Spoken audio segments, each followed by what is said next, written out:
Welcome to லாலிபி made by உங்கள் மினிபி. Evening எல்லாருக்கும் snacks சாப்பிட்ணுன்னு தோணும். ஆனால் எல்லாத்துக்கும் கடைக்கு போக முடியாதுல்ல.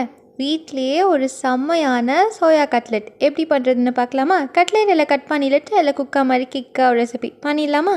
பவுலில் 1 ஸ்பூனி ஜீரகம், 1 சாப்ட் ஆனியன், 1/2 ஸ்பூனி ஜிஞ்சர் garlic பேஸ்ட் இஞ்சி பூண்டு விழுது, 1.5 ஸ்பூனி சில்லி பவுடர் மிளகாய் தூள், சால்ட், சோக் பண்ணி அதாவது ஊற வச்சு கிரைண்ட் பண்ண soya chunks 1 cup, 1 smash potato அதை வேக வச்சு மசிச்ச பொட்டேட்டோ, கொரியாண்டர் லீவ்ஸ், கொத்தமல்லி லீவ்ஸ் கட் பண்ணி ஆட் பண்ணிக்கலாம். எல்லாத்தையும் நல்லா மிக்ஸ் பண்ணிவிட்டு 3 ஸ்பூனி ரைஸ் ஃப்ளார் அரிசி மாவு ஆட் பண்ணி நல்லா மிக்ஸ் பண்ணிக்கலாம். இப்போ குட்டி குட்டி பால்ஸாக ரோல் பண்ணி நல்லா வடை தட்டுற மாதிரி தட்டி ரவுண்டாக ரோல் பண்ணி எக்கில் டிப் பண்ணி பிரெட் க்ரம்ஸில் கோட் பண்ணி எடுத்துக்கலாம்.